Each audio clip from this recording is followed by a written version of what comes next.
sisters and brothers, comrades and friends, comrade delegates, fellow freedom fighters, good morning. Good morning, Your Excellency. Allow me in a very, very special way to welcome you to this extraordinary delegates conference of the National Unity Platform.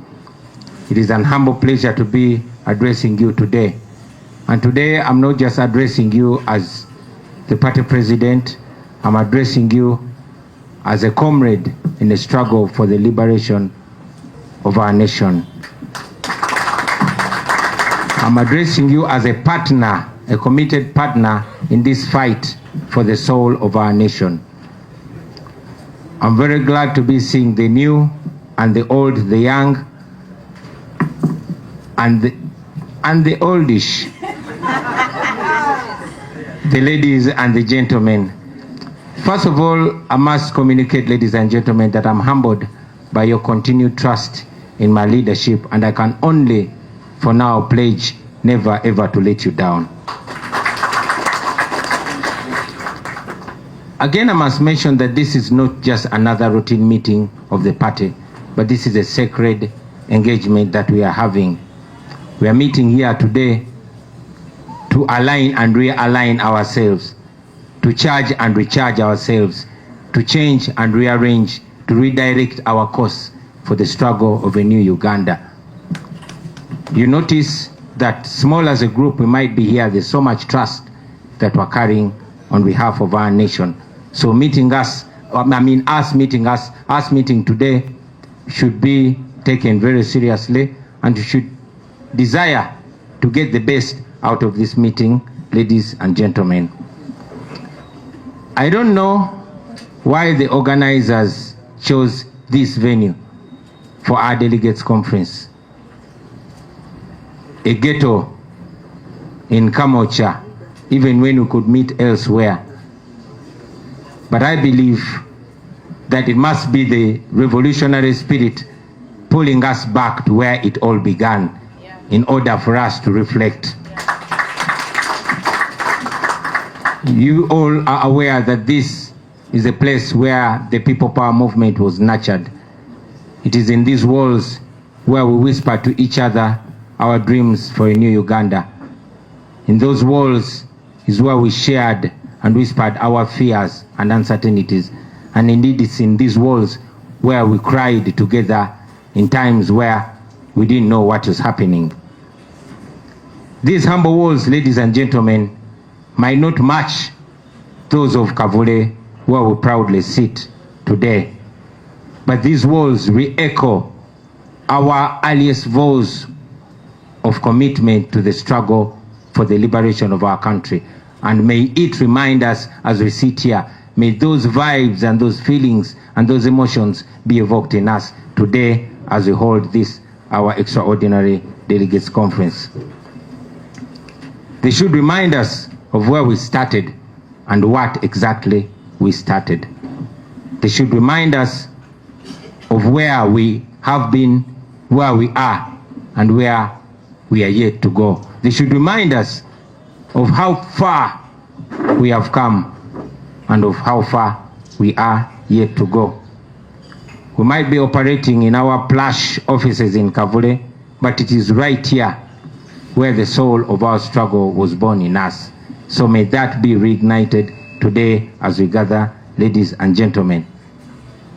You remember it was in this place where we mourned the first martyrs of our struggle, the likes of Rita, Nabukenya, Dani Cheyune, many that we've lost.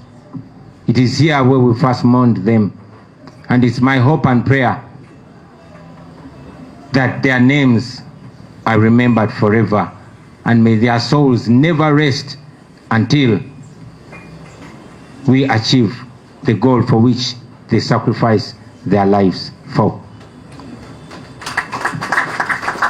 As a matter of fact, allow me at this moment to ask you to all rise so we can pay a moment, observe a moment of silence and pay respect to them. May the souls rest in eternal peace. And may they keep haunting all of us, waking us up every morning to pursue what they died trying to achieve. God bless your souls. So friends, today we are meeting trying to hold onto that spirit. I want to emphasize that this is not an ordinary election that we're going to have. We are meeting to elect our new executive. But I've constantly said that NUP is no ordinary political party. So we're not just electing a new National Executive Committee. We are electing, or we are choosing new commanders for the revolution. We are electing new commanders to lead us in the fight against a 40-year-old dictatorship. I hope that is going to stick to our mind as we keep going. Let us elect the minds that are sharpest and the hearts that are bravest. Let us choose people that will reignite that spirit in us. Every time when we move, there are times when we feel like we are frail. May this new mandate that we are all getting reignite us and renew the spirit, because our people so badly need us and they need that spirit. After all, those who are electing are not just going to be viewed as administrators or politicians. No. For all of you that are going to be elected today, the regime is not going to look at you as politicians. They're going to look at you as rebels, and they're going to deal with you as such. So let us prepare our minds as we are being elected. They're not going to clap for you. They are going to come for you. So let us all go into this knowing that this is no ordinary task that we're going for. We are not only choosing people for positions, we are choosing people for missions.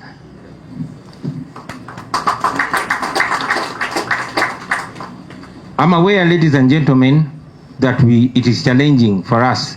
I mean, we are casting our votes today. Many are running.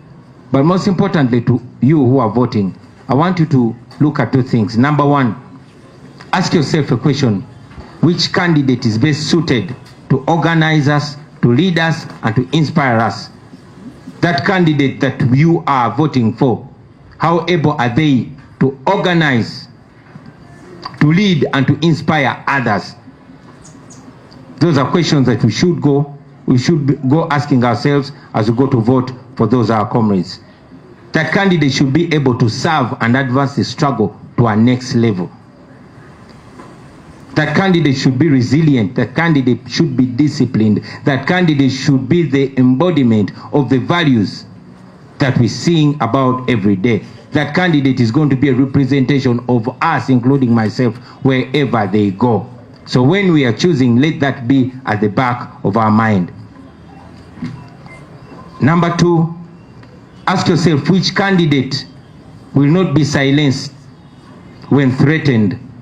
Will that candidate not sell out when they are tempted or when they are presented with goodies? Those are questions that we, the voters, must have even within ourselves as we go to choose our leaders. I will remind you, ladies and gentlemen, that whenever I've had opportunity to exercise the mandate you gave me to appoint leaders, I've tried to go along those lines. I beseech you as well to take that example and make it even finer and better. I'm urging us, ladies and gentlemen, to vote for the most competent leaders, not for those that have already reached out to you, not for those that smile best. Don't vote just for your friend. Don't vote just for the most good-looking, and I'm not attacking the good-looking ones here.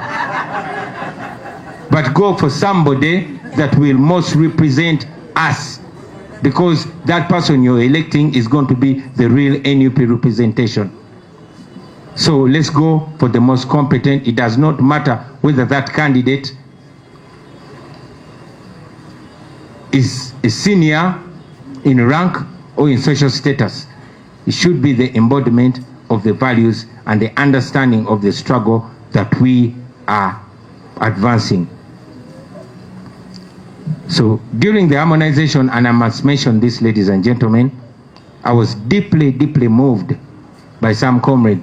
And one example is here, Honorable Mwada Nkunyinji from Chadondo East, a highly respectable person, a member of parliament, But he saw it moral to seed ground for a tiny Sassy Marvin.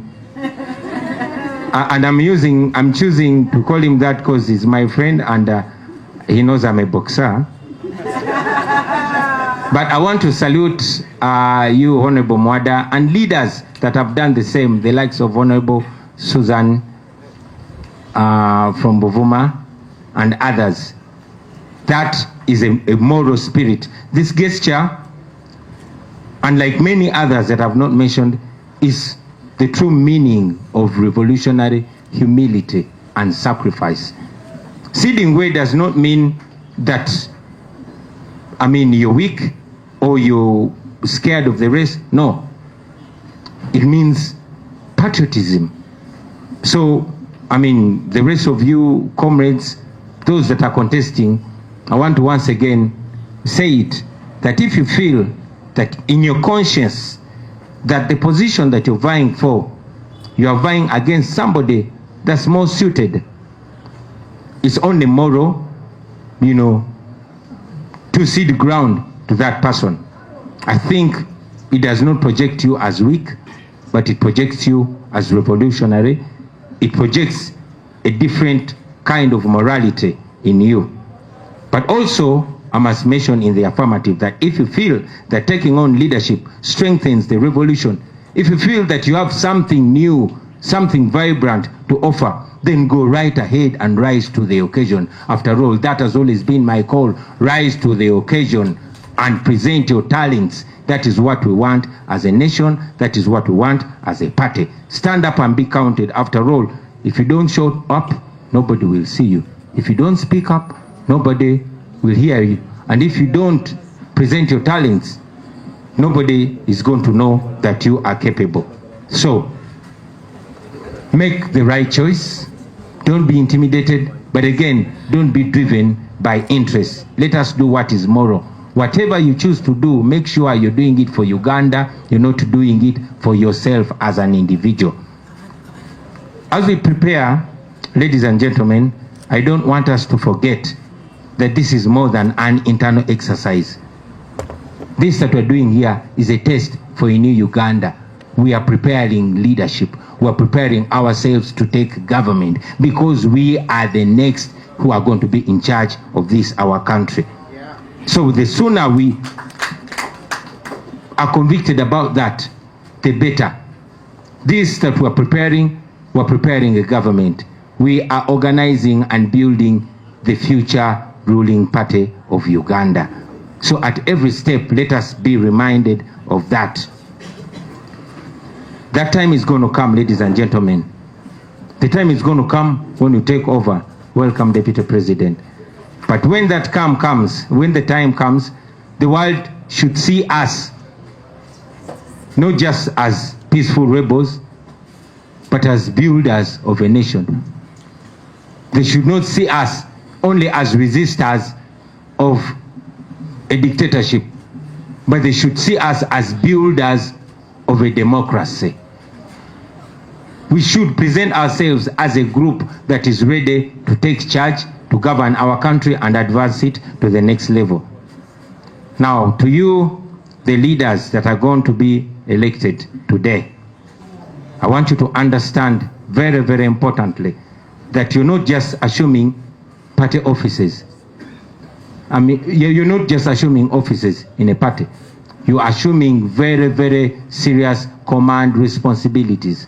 The NUP is no ordinary political party. We are a command center of a revolution. We are non-violent fighters. And that revolution needs leaders. And those are the leaders that we want in you. Those are not ready for the fire. Once elected, friends, I want you to prepare to hold your office, to wear your offices, not as a crown, but as an armor of war. Because we are going to war. We are going to accomplish a war that has been fought by many people that have been resisting this dictatorship for the last 40 years. Once you're elected, you not just be NEC members. No, you are going to be marked men and women. You are going to be targeted men and women They're going to harass you. They're going to come after you. They're going to pressure you. They're going to try by you. So you who wants to sell out or who is not ready to stand that, please tell us ab initio so that we get angry right from the beginning. Most importantly, you are going to be representing us. And this is what we are, ladies and gentlemen. We are freedom fighters. We are not terrorists. We are freedom fighters. We are not destroyers. We are builders. We don't kill, we protect. We don't hate, we love. Sometimes though, we love the hard way, but we do love. We don't oppress, we resist oppression. Most importantly, we don't negotiate our freedom. No, we don't. We fight for our freedom. To the delegates that are voting today, I've said this before and I want to repeat it. Please reflect on where we began. Reflect on where we are and where we want to go. Please remember, you're not just selecting leaders, you are selecting commanders for the struggle. Yes, because starting tomorrow, these people are assuming command of the struggle. We are fighting against a dictatorship, and these people that you are giving us are doing the same. I've told you that whenever I've had the opportunity, I've gone for those who I feel can be good commanders. Now, it is your opportunity to appoint leaders through your vote. Please follow those lines. It will do us very, very well. We must remember as we go through this exercise, let's be reminded by the faces of our comrades. The other day, during the harmonization, Madam Chair and his team of the MC, they put us in a room that was so thought-provoking, with walls of all our friends that we lost. I want to invite you to put the images, the faces of those that we lost, the faces of our comrades that are suffering right now, faces of H.E Mutwe, Bobi Yanga, Umaru Kato, and many others. Please know that you have the opportunity to do what they did not have the opportunity and the mandate to do. So do it not in your interest, but in their best interest. Let us build a leadership, friends, that will usher in a new Uganda, a Uganda that works for all of us, the young, the old, the poor, the rich, the educated, the uneducated, the male, the female, the rural, the urban, all Ugandans. Let us have that at the back of our minds. May this delegate conference, ladies and gentlemen, be a testament that we are ready, that we are organized, that we are capable, and we are impatient to take over the building of our destiny and we channel our country to the path that we believe will be beneficial to us, our children, and our children's children. With those few words, ladies and gentlemen, I want to once again welcome you to this extraordinary delegates conference. Those that are competing, thank you for competing morally. May the best man or woman win. This is not a do or die. Everybody has a role to play. Let us be mindful and make mindful choices.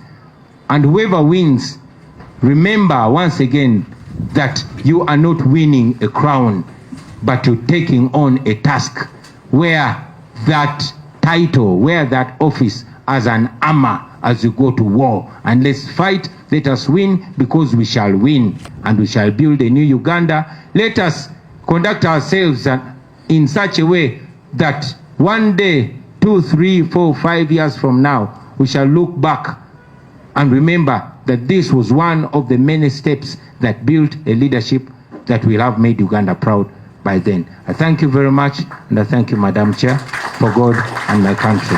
People power. Our power. People power. NUP. Everywhere. Everywhere. NUP. Thank you so much.